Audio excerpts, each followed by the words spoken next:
Olá pessoal, tudo bem? Aqui é o professor Supernova, vamos aí dar continuidade na nossa aula. Mas antes de mais nada, pessoal, vai lá, se inscreve no canal, ativa o sininho para não perder nada, dá aquele like positivo, não custa nada e ajuda bastante aí o canal. Vamos contribuir aí com nossos colegas, futuros aí concurseiros que estão também fazendo a faculdade. Muito material, pessoal, não é encontrado aí videoaulas, e as videoaulas ajudam bastante. Então um pouquinho que a gente sabe, a gente passa aí para poder estar realmente contribuindo com os estudos, porque essa partilha que é importante, né, pessoal? Conquista sem contribuição não tem significado. Então, se inscreve no canal, dá aquele like positivo e vem contigo. E agora, pessoal, nós vamos dar continuidade na nossa aula que fala sobre Constituição Federal, título 8, da Ordem Social, capítulo 3, que trata do quê? Da educação, da cultura e do desporto, tá? Então, na seção 1, que fala sobre a educação. Nós falamos sobre o artigo 205 e 206 na primeira aula, e agora vamos dar continuidade com o artigo 207 em diante. Vamos lá, artigo 207. As universidades, elas gozam de autonomia didático-científica, administrativa e de gestão financeira e patrimonial, e obedecerão ao princípio da indissociabilidade entre ensino, pesquisa e extensão. Isso quer dizer o quê, pessoal? As universidades, elas têm autonomia em relação ao trabalho que elas irão desenvolver, tá? Então elas não são submissas, aí não tem ninguém que vai dizer para elas como que elas têm que trabalhar. Elas têm autonomia. Também tem autonomia aí na questão de gestão de recursos, né? Como que eles vão aplicar os recursos deles, de patrimônios e tal. Mas as universidades, elas devem estar submissas ao princípio da indissociabilidade, que é o que, pessoal? Você não pode separar o ensino, a pesquisa e a extensão. Tá? A universidade, ela tem que trabalhar com isso. A universidade, quando ela vai dar um curso, ela tem que dar aquele curso dando condições da pessoa ter uma pós-graduação, poder fazer uma pós-graduação, poder fazer uma outra especialização em cima depois, tá? Então tem que ser indissociável, ela não pode isolar um curso do outro ali, tá bom? Parágrafo 1º, pessoal. É facultado às universidades admitir professores, técnicos ou cientistas estrangeiros na forma da lei. Então, assim, quando a faculdade tiver uma necessidade, às vezes ela tem um curso, uma especialização ali, que ela não encontra um profissional qualificado para trabalhar com aquela determinada especialização, com aquele curso, então é facultado, ela tem o direito ali, se houver ali necessidade, ou se houver ali interesse da universidade em fazer isso, né, conveniência para ela pode estar contratando ali professores, técnicos ou cientistas estrangeiros para suprir uma necessidade que ela tenha. Mas isso, pessoal, aqui no parágrafo 2º, vai colocar uma condição, tá? O disposto nesse artigo aplica-se às instituições de pesquisa científica e tecnológica, certo? Essa questão de professores técnicos, pessoal, e cientistas, ela só pode se aplicar quando as instituições possuírem cursos de pós-graduação e outros tipos de especialização, porque são elas que vão trabalhar ali com as questões realmente de pesquisa e extensão, tá? A faculdade em si, ela vai trabalhar com a parte teórica, a parte do ensino, então não justificaria trazer pessoas estrangeiras, tá bom? Essas pessoas são realmente para trabalhar com a parte prática, para colocar o sujeito ali em contato com o objeto, tá bom? Gente, não precisa se apegar muito a esse artigo 207, porque ele praticamente não cai em concurso para PEB 1, tá? É que realmente, tá aqui, a gente vai falar, vai explicar para não pular o artigo, mas não é uma coisa que cai em concurso normalmente, então não precisa se preocupar. Artigo 208. O dever do Estado...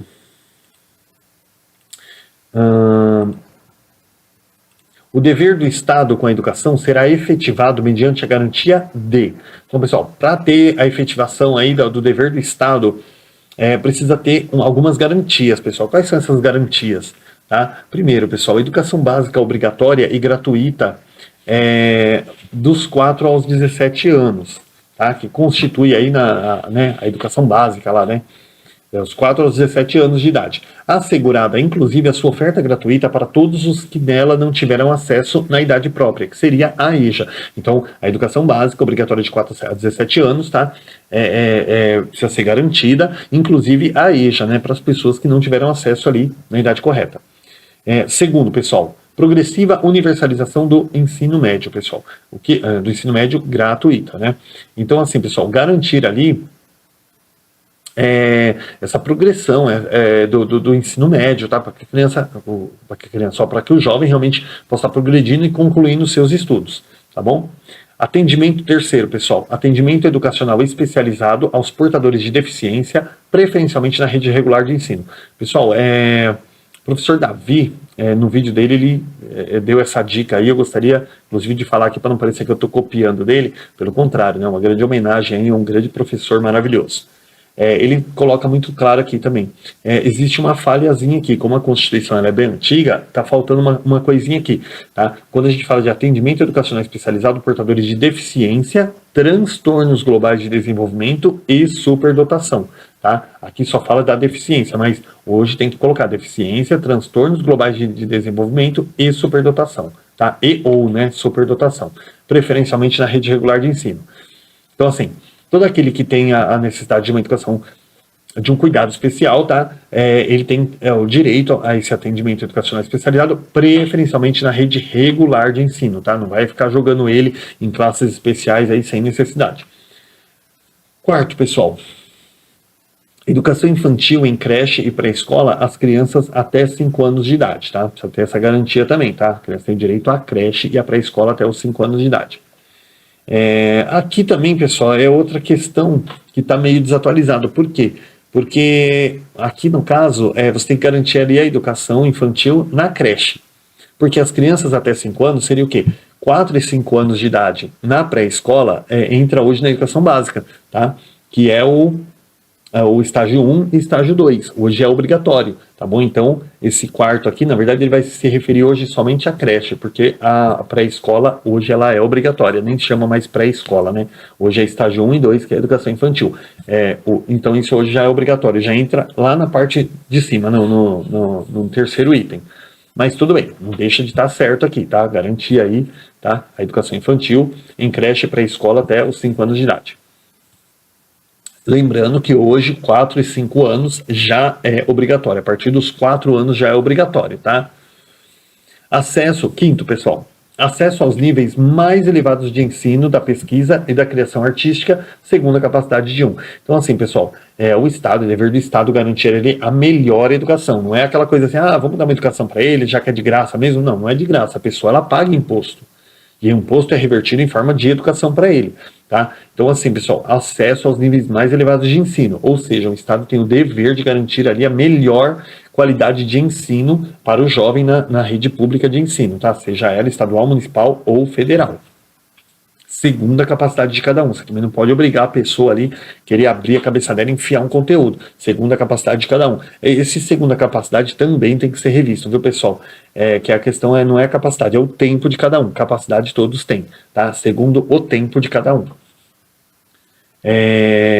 Quando a gente fala de tempo também, pessoal, é legal falar isso para anotar, tá? Quando não é tempo assim, eu estou sem tempo de estudar, não é isso. Tempo de cada um é o tempo de aprendizagem, tá? O tempo que ele vai levar para adquirir aquele conhecimento, tá bom?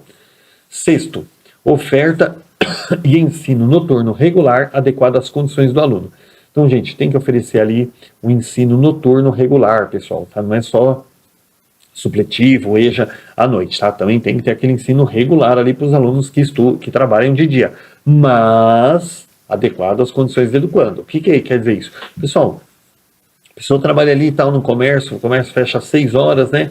Aí ele, tem que pegar um ônibus para chegar até a escola, então a escola, vai começar a aula às 6h30, não pode começar às 6h30, os alunos não vão chegar a tempo, então começa às 7 horas, ou 7h15, ou 7h20, tem escola que começa hoje as aulas 7h20, que é para dar aquele tempinho do aluno chegar na escola, tá? Então tem que ter as condições ali, das condições do educando, tá? Por exemplo, assim, você não pode ir lá e falar assim, a escola tá aqui, ó, não estuda quem não quer, tá? A pessoa trabalha, ela pega um ônibus, vai direto para a escola, sem janta, sem banho, lá cansado, mas vai direto, ainda assim, tem que ter aquele horário mínimo para ela poder entrar na escola. E outra coisa também, pessoal, às vezes o aluno não consegue chegar no horário, ele tem o direito de entrar a partir da segunda aula, tá? Ele não pode perder a aula ali, porque senão ele vai acabar abandonando os estudos, e aí fica mais difícil para ele, tá bom?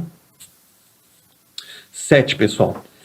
Atendimento ao educando em todas as etapas da educação básica, por meio de programas suplementares de material didático escolar, transporte, alimentação e assistência à saúde. Então, assim, pessoal, tem que ter esse atendimento suplementar. O que é suplementar, pessoal? Suplementar ou complementar, tá?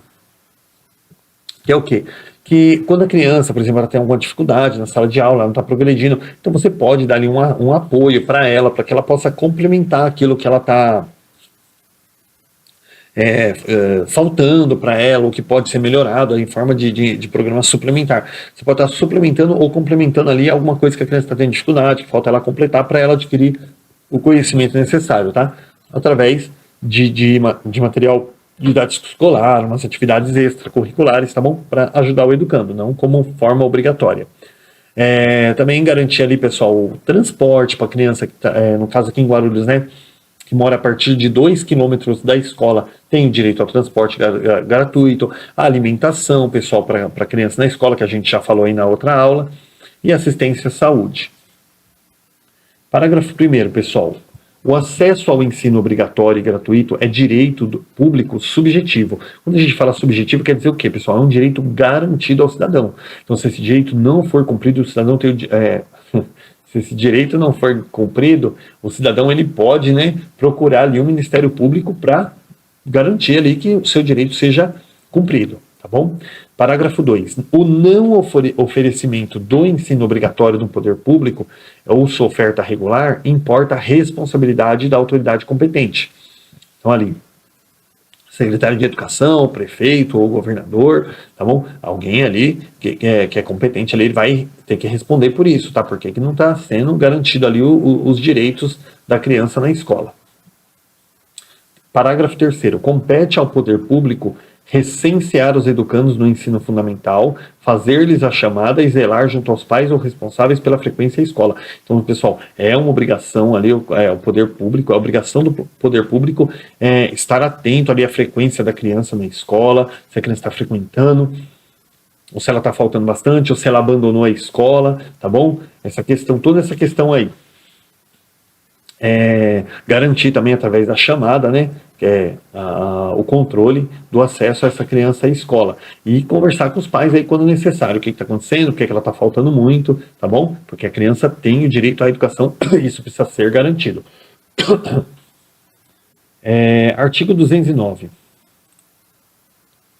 O ensino é livre à iniciativa privada, atendidas as seguintes condições. Então, assim, pode ter escola particular, não tem bastante escola particular aí, né, que trabalha com ensino, mas tem, desde que ela atenda as seguintes condições, pessoal.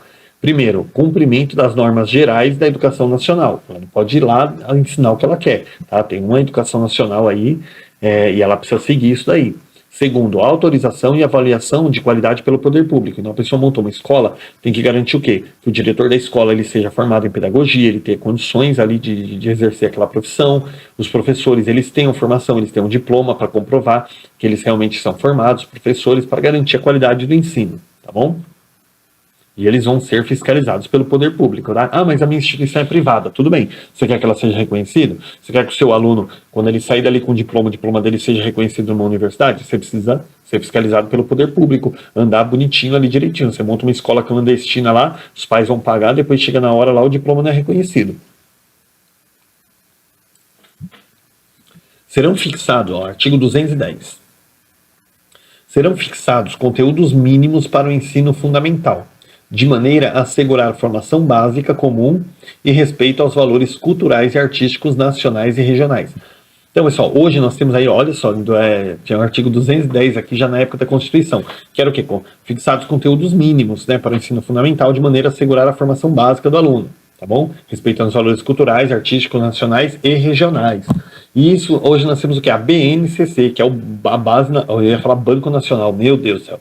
A Base Nacional Comum Curricular, tá? Que é uma base ali que ela tem os parâmetros mínimos, ela não vai dizer o que você vai trabalhar, mas ela vai dizer, assim, o mínimo que você tem que ter. Então ela vai dizer assim, ó, o aluno tem que saber escrever, ele tem que saber ler, tem que saber escrever, tem que saber fazer conta. Vamos dar um exemplo.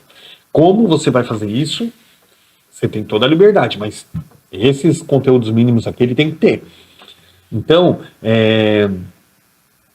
ou seja, para quê? Para garantir que a criança realmente ela tem uma formação mínima de qualidade, garantir que todo o país aí tem uma educação uniforme, tá bom? Que uma região não aprenda mais que a outra, ou menos que a outra. Mas também assim, pessoal, respeitando valores culturais, valores artísticos, valores nacionais, coisas culturais aí nacionais e também regionais. Por quê? Porque cada região tem uma cultura própria, tá? E isso precisa ser também respeitado, tá bom? Parágrafo 1.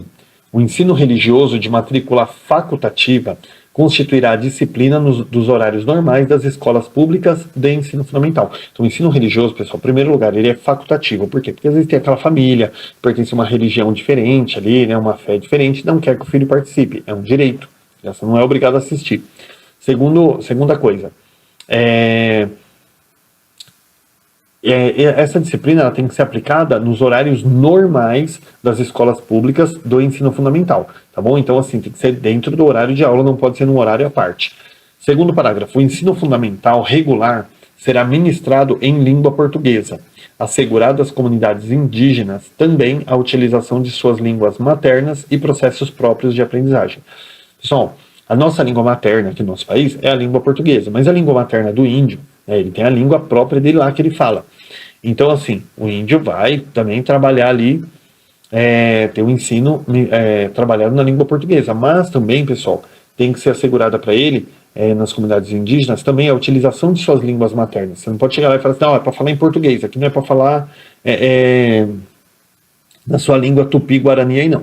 Tá bom? Tem que ser falado na língua portuguesa. Não pode. Tem que ser assegurado também a utilização da língua materna dele e os processos próprios de aprendizagem. Porque um índio, pessoal, ele tem a cultura própria dele, ele tem que ser respeitado aquilo ali.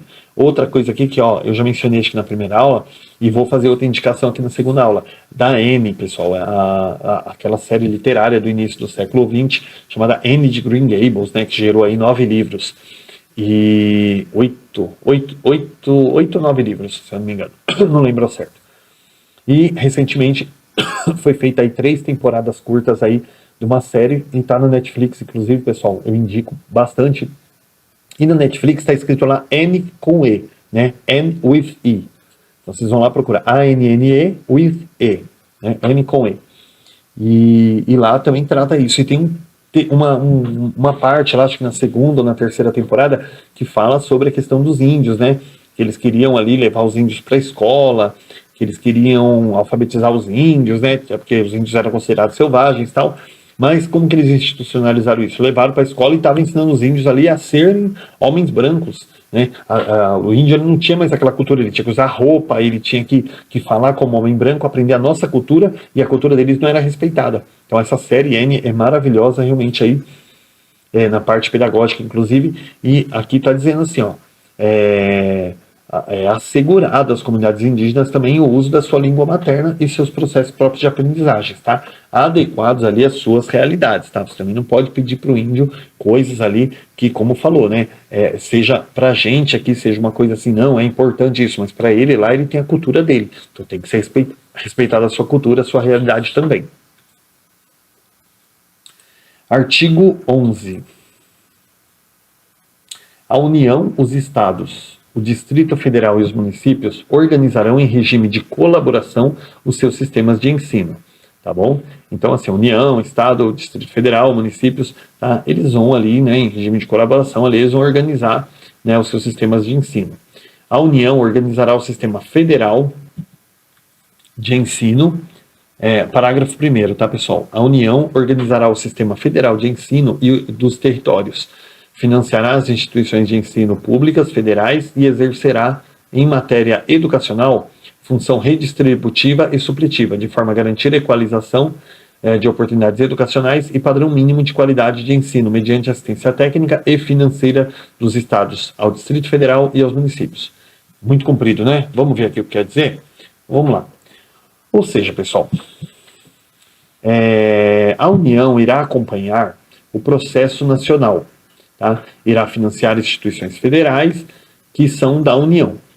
Em relação à educação, ela recebe os impostos do país e depois redistribui em verbas para os estados e municípios, direcionadas, no caso da educação, né, para cada área específica ali. Então, tem recursos supletivos, pessoal. Os recursos supletivos vai ser encaminhado ali pela União aos estados e municípios para complementar o padrão mínimo de qualidade naqueles municípios que têm poucos recursos. Então, assim, pessoal, essas verbas, elas são direcionadas, pessoal, de forma, como que eu posso dizer? uma forma percentual ali. Por exemplo, você pega uma cidade como Guarulhos, uma cidade que tem um PIB altíssimo, né, tem bastante formas ali de fontes de renda, né, para as pessoas, ela recebe uma verba muito boa, tal, para se manter, de acordo com o número de escolas também. Mas se você pega, por exemplo, uma cidadezinha, meus pais, vou inventar uma cidade aqui, ó, Piriri do Pororó do Pururu, vai. Aí, pô, é uma cidade rural, uma cidadezinha ali com poucos habitantes, né? Ali o pessoal vive mais ou menos da lavoura, aquela coisa. E o maior fonte de renda da cidade é um supermercado grande que tem lá, né? É a maior fonte de renda. Então é uma cidade que tem pouca arrecadação. Então ela necessita de uma verba um pouco maior da União para que ela possa manter ali. Porque senão, pessoal, se for colocar verba para educação, daqui a pouco não tem iluminação pública, saneamento básico, né? Porque a arrecadação do município é pequena. Então ela tem que ter um cuidado, uma atenção maior ali por lado da União, tá? Em relação a esses recursos distribuídos, para que a escola realmente, para que o município realmente consiga manter a sua educação ali sem afetar grandemente ali a sua receita. Parágrafo 2. Os municípios atuarão prioritariamente no ensino fundamental e na educação infantil. Então, assim, pessoal, função do município, gente, prioridade do município é educação infantil e fundamental, tá? Principalmente fundamental 1, tá? Que trabalha até o 5º ano. Por quê? Mas o município não pode ter uma faculdade pública se ele quiser? Pode. Então, a universidade pública municipal. Ninguém está falando que não pode. Só que o problema é função do município? Não. Ele dá conta do que é obrigação dele? Por exemplo, o município ele tem, a obrigação dele é com o infantil e o fundamental, certo? Ponto. Ele está dando conta? Tá. Tá sobrando dinheiro? Tá. Quer investir no PEB 2? Tudo bem.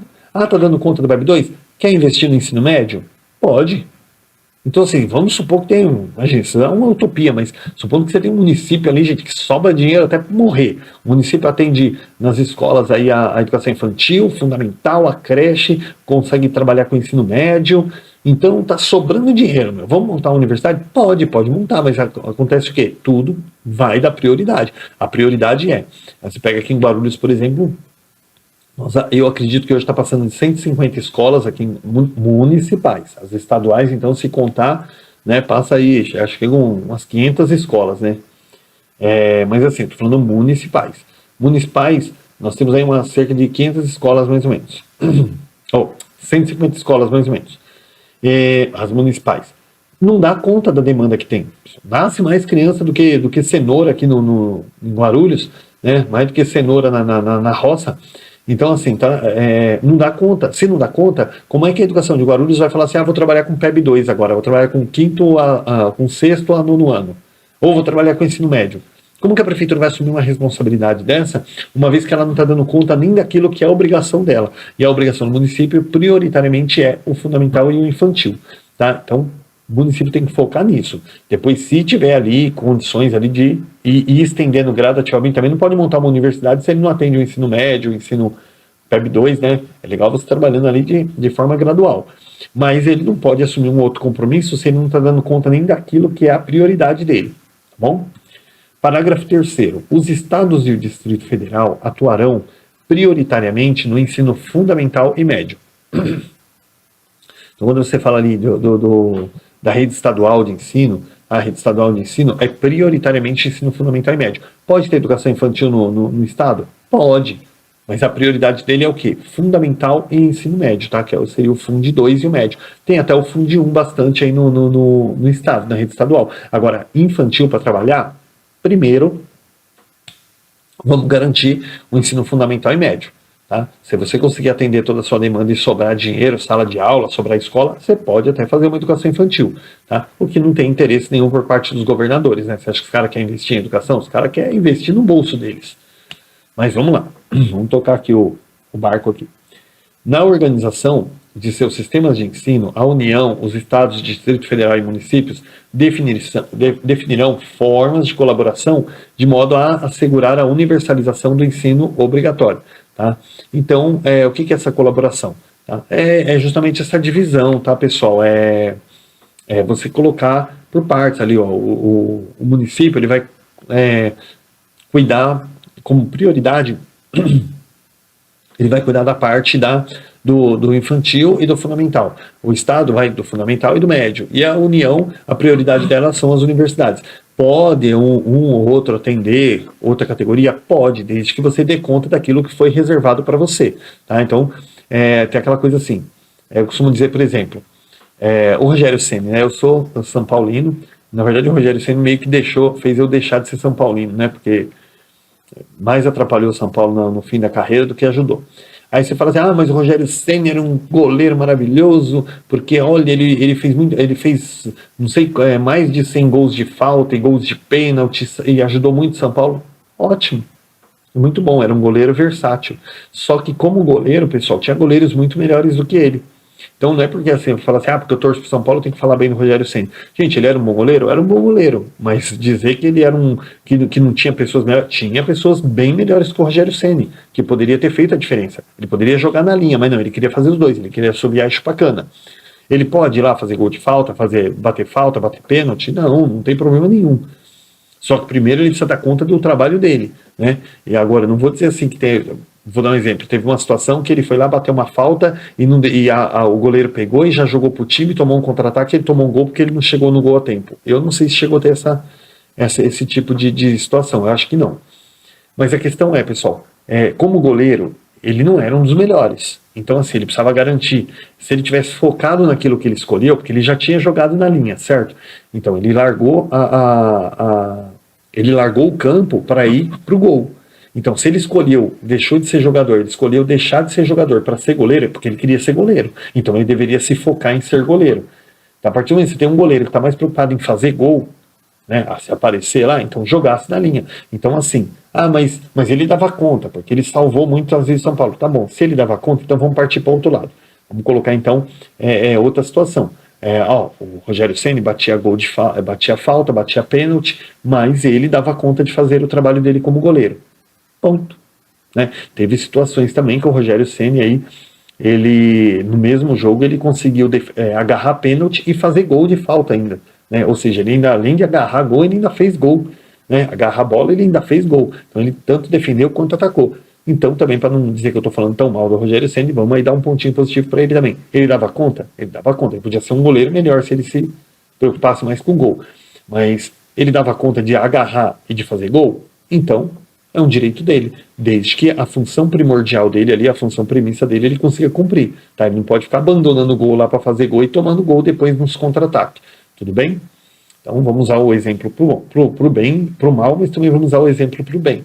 Tá bom? Então aqui, voltando aqui para a educação, às vezes vocês falam assim, professor Supermalva, puxa, ele faz uns exemplos assim fora do contexto, mas pessoal, não importa se eu vou falar de futebol, de uma receita de bolo, ou do que quer que seja. O importante é você se apropriar do conhecimento. Muitas vezes você falando aqui as coisas técnicas, entra num ouvido e sai no outro. Tá? Então vamos lá, pessoal. Eles têm esse regime de colaboração aqui, para dividir mais ou menos a educação, para que, tipo assim, todo mundo não trabalhe com tudo e não dê conta de nada. Então fala assim, o município, né, que é menor, vai lá, atende o infantil e o fundamental, o Estado atende o fundamental e médio, e a União, né, ela dá essa preferência para o ensino médio e para o ensino superior. Tá? Então, à medida que você consiga atender aquilo que é sua obrigação, pode ir lá fazer outra função. Mas se você não está dando conta nem da sua função, não tenta abraçar o outro, que você vai acabar não fazendo nada. Certo? Vamos aí para o 5º parágrafo aí. Ainda bem que eu sou São Paulino, né? Que se eu fosse corintiano e falando de São Paulo, eu ia apanhar. A educação básica pública, ela atenderá prioritariamente o ensino regular. Tá bom?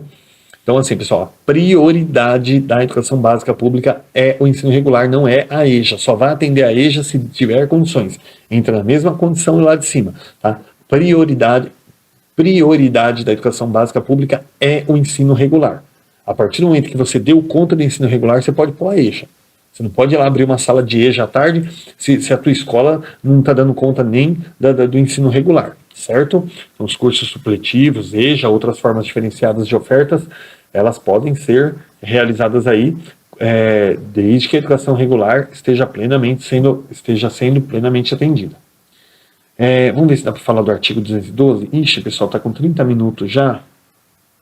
E ainda tem outros artigos aqui. Então vamos deixar o artigo 212 para a terceira parte, tá bom? Faz uma pausa, vai beber uma aguinha e a gente volta na terceira parte aí com o artigo 212. Lembra até aquele perfume Two and Two, né? Não sei quem já usou aí. Sol, então bebe uma aguinha lá e a gente volta na terceira parte.